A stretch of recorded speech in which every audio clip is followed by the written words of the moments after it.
to us your experience in Taiwan. If I remember correctly, I've been to Taiwan 4 times. Oh, but wow. not just in Taiwan, in Taipei, we've been to Kaohsiung, even Sun Moon Lake, even Tainan and Taichung. Do you like Tainan? I love it. There's this, I wrote it down because Okay. I might forget. There's this cultural village in Tainan that really tumatak talaga sa isip ko. Can you share to us about that cultural village? That cultural village, it's the Tendrong Cultural Village in Tainan. Kasi ang maganda dito sa Taiwan, what I love about it is whether you like to go on a food trip, whether you like shopping, whether you like history, ganyan, or beach, or the mountains, or parang everything you like, Taiwan has it for you. I agree. And dito dun sa Tendrong Cultural Village in Tainan, ay maganda sa kanya kasi it's a theme park, yeah, rides, but you also get a bit of history kasi it will show you the history of Taiwan, yung mga yung mga aboriginal kumbaga history din talaga. So, meron siyang mga shows, makikita mo yung mga bahay nila dati, damit nila dati, ganyan. And meron mga performances that you can watch. So, you won't just enjoy, but you'll also discover and learn more about Taiwan. So, aside from Tainan, if it's the first time for them to go to Taiwan, what place would you suggest for them? First, of course, I suggest flying to Taipei because there is the flights coming out of the Philippines. We have hubs from Manila, Cebu, and Clark that flies directly to Taipei. Mas maraming airlines, mas maraming fares na available na pwede mong pagpilian. So I suggest you visit, of course, you fly to Taipei, and then meron ka city tour ka. Siyempre, hindi kompleto yung Taiwan na walang Taipei 101. Exactly. Diba? Kailangan may picture tayo sa Taipei 101, mga night markets, yung mga, pwede pa tayong mag-day trip dun sa medyo lalabas lang tayo ng konti ng city. Meron na yung mga yellow geocar, yung mga lanterns, ganyan. And then after, if you have a little bit more time, you can go to Taichung kasi yung Taichung, it's just an hour, 2 hours away from the city via land. Kapag train, 2 hours. That's right. Kapag train. So kapag magti-train ka 2 hours away from Taipei, and then yun na yung mga flower farms, yung flower farm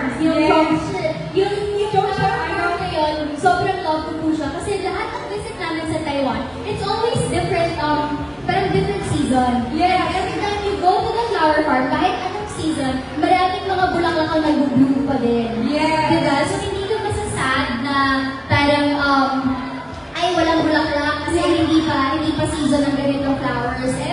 Every time I go there, it's always blooming. Yes. Ang maganda din, dahil sa Taiwan, like as you mentioned, Miss Bea, talagang napakaganda ng flower farm sa Taiwan. Every season, iba't ibang bulaklak. So you're always welcome there. That's why I love going there. Parang every Taiwan trip namin, we go there kasi there's always something new. Exactly. Parang iba yung vibe sa photos kasi ibang mga bulaklak yung blooming. I just want to get back to Tainan. Okay. I personally love Tainan. Have you tried Woon Tea Nyo? Woon tea is like parang bago, ibig sabihin bago, talagang fresh. And then Nyo means beef. So have you tried the fresh beef in Tainan? I think so. Hindi ako po sure kung yun ba yun. Okay. But I think so. Kasi I think we spent a day or two, I think, in Tainan. Wow! So, alam ko, Miss Bea, I think you didn't know this, but I did check all your videos. Yes, sa Taiwan. Opo, kasi meron kami ginawang panahon sa Taiwan episode. I think kasi YouTube channel ko yan, parang 6 episodes siya. Tapos medyo tour na rin siya in a way. And I want to know, which clip, part of the clip is your most favorite? Too many to mention, but I think yung mga meron akong mga destinations na favorite. Yun. Nandun sa video, I can remember clearly na meron akong video doon about yung Lipaw Land. Yes. In Taichung. Yes. And I like it kasi it's not our usual theme theme park na nagagawa na napupuntahan natin dito sa Pilipinas kasi may racetrack. Yeah. Diba? Bukod sa theme park, meron na rin racetrack na I think kung may mga season din na meron pwede kang manood ng mga games doon, Yeah. ng racing. And that brings me to my next question. Kasi gusto ko talagang itanong sa'yo. I know there are a lot of amusement parks here in the Philippines, and of course in Taiwan as well. So, what's the similarities or differences sa amusement park dito sa Philippines and sa Taiwan? First, I think, syempre yun po mga rides. Iba yung mga rides din talaga. And then iba yung, syempre iba yung vibe. Minsan kapag pupunta ka ng malamig doon or ng medyo maganda yung weather, syempre iba yung panahon. Dito kasi palaging mainit. Yes, diba? that's right. And just like I said, there are different theme parks that has different offerings. Like yung Tendrong Cultural Village, parang aside from the theme park, you also get a bit of history. Yes. And then yung Lipaoland, aside from the theme park, you get also a bit of yung racing. Ganyan, meron silang museum na makakita ka ng mga race cars, di ba? So, maganda siya, pero hindi lang siya theme park tapos na. There's always something more. Yes, and actually guys, you can check our amusement parks right there. Meron tayong mga standees na makikita po ninyo, including our farms, flower farms din sa Taiwan. Doon lang po kayo, malapit lang sa booth natin at that part of our panahon sa Taiwan travel fair. So, Miss Bea, do you go to Taiwan solo or with a group travel? Well, I always go with my family or sometimes for work, but it's always DIY. I'm more of a DIY person po. Kasi syempre, doon you can adjust and customize your travel based on your preferences, diba? But I also look at mga travel agencies, yung mga group tours nila. Kasi minsan, sulit naman talaga and kumpleto. So that brings me to my parang personal question. So, are you a foodie or a nature lover or I think culture lover too? All of the above. Siyempre, kapag nagka-travel, gusto ko kumain. Like, parang kasi mas madidiscover mo yung pupuntahan mo by trying out their cuisines, diba? Their specialties. And then, syempre, ako gusto ko mag-shopping. Tapos, gusto ko rin ng a little bit of everything talaga. Syempre, gusto ko meron ako matutunan din about sa bansa, ganyan. Ayun. So, speaking of planning trips, joining us here today are the booth partners, China Airlines, EVA Air, Anchor Travel, BF Travel, Everbright Travel, Durant Travel, and Seoul Destination. For everyone looking to buy flight tickets, book itineraries, rent Wi-Fi devices, or reserve hotels, these partners have you covered. Make sure to check out their booths and plan your next trip to Taiwan and have a beautiful adventure. For sure, they have a lot of special deals just for this event, di ba po? Yes, and Miss Bea, alam niyo po, not everyone knows this, but I think, kasi I watched your video, and I want to know, how was your hot spring experience at Gaia Hotel? Ang ganda-ganda. May sarili kaming hot spring sa loob ng kwarto. Wow. So, yung sinasabi po namin na Gaia Hotel, it's in Beito. So, yung Beito, medyo labas siya ng city Parang an hour, I think, an hour away from the Taipei city center. Yes, actually Beito is still in Taipei, but you are right. The city center, so 1 hour So away. you have to travel from the main city in the Taipei city to Beito. Yes. So ito, ang Beito, parang they specialize with a lot of hot springs. Parang isa siyang area na puro hot spring. May public, may private. Merong, ang maganda dun sa hotel namin na sinasabi, yung Gaia Hotel, meron dun sariling hot spring sa loob ng kwarto. Hindi po sa loob ng hotel, sa loob ng kwarto. Yes. Pero if you want, of course, meron pa silang ibang mga hot springs din na sa hotel naman. Pwede kang lumabas ng kwarto, pero meron yung may mga, alam ko, may mga sauna pa sila. Yes. Have you tried the public hot spring? Hindi po, kasi that time, malamig. Oh, Napunta kami malamig. Malamig. Oo. So baka naka-turtleneck ako mag-hot spring. I'm just curious, Miss Bea, okay ba sa'yo yung, parang, syempre ako, I live in Taiwan, and ako personally, hindi ako masyadong nag-hot spring lagi, kasi talagang sobrang init.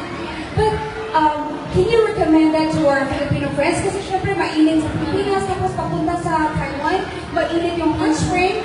Do you think it's relaxing for them?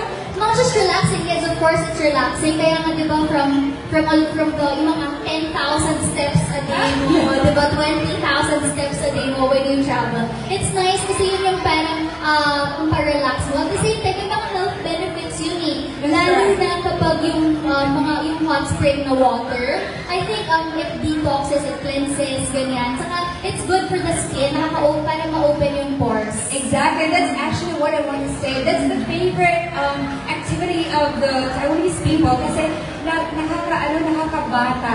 Yes, that's the word there. Nakakabata talaga siya. That's why you look stunning all the time. I think you know already na talagang napaka-uso ng boba milk tea sa Taiwan. And are you a fan of boba milk tea? Of course. Every time I go to Taiwan, I make it to a point na it's my trip to look for the best milk tea. Pero laging mahirap kasi lahat the best. Okay. But I have a favorite. It's in Taichung. Ang pangalan niya, Wuchun. Hindi ko alam kung na-pronounce ko po ng maayos. Wuchun Tea Hall. So, parang I think they have 3 branches in Taichung. And masarap siya. Meron siyang food. And then, favorite namin siya. Dinadayo namin siya kapag nasa Taiwan. Okay, so, alam mo po, Miss Bea, sa tingin ko, everyone is so excited to go to Taiwan. And they wanted to know more about your trips to Taiwan. So, can you share to us what's the most, let's say, special trip you had in Taiwan? I know you've been to Tainan, you've been to Taipei or Taichung, but there must be something that's so special to you that you really wanted to share to our friends right now. I think the last, my most recent travel to Taiwan would be the most special kasi it was our first out of the country family vacation after the pandemic. And then that time, medyo chilly na yung weather, so it's it's cool yung weather eh. So palagi kang fresh, ganyan. Tapos maganda kasi syempre kasama mo yung family mo. And what made that Taiwan trip special was of course yung company, yung company, yung kasama mo yung pamilya mo. And you doing food trips together or pupunta ka explain ko sa sister ko yung kung ano yung like Queen's Head, sa Yellow Geopark, or like releasing a lantern in the ano pangalan ng street na yun? Shifen street na syempre we also get to reflect also and make a wish, diba? Have you been to Shifen waterfalls? Not yet. Parang hindi pa. Yan yung babalikan ninyo ng sister niyo po. At saka alam mo ang favorite ko po doon sa Taiwan. Isa pa, bukod sa culture, bukod sa shopping, and bukod sa yung food. Food talaga. Pero kasi, di ba, ewan ko, parang tayo mga Pilipino when we travel, gusto talaga natin na tinitikman din yung kung ano yung specialty nila, di ba? So, right now, ano ba yung special? Hot pot talaga. Me too. By the way, do you know 石头火锅? 石头, stone, 石, and then 头, stone, hot pot. Have you tried that? Parang hindi pa. It's my personal favorite. Meron kaming nakainan na restaurant doon. Pinost ko, parang mahirap i-pronounce yung pangalan niya kasi wala siyang English name. Okay. Pero nakita ko siya sa isang ano bang tawag sa, yung mga parang kinukuhaan natin ng tours online na app.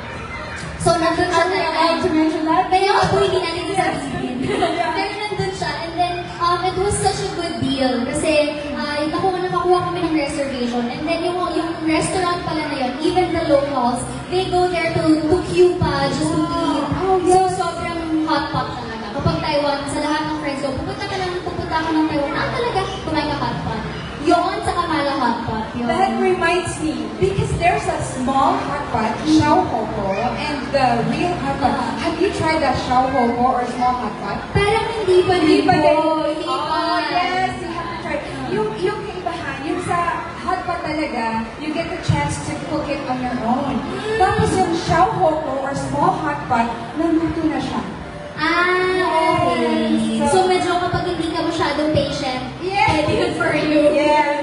So I think we already know your favorite foods sa Taiwan, and our friends here, I think they're also hungry already. Nakakwento natin. Yes, kakakwento natin ng hot pot. So, thank you very much, Ms. Thank Bea. you.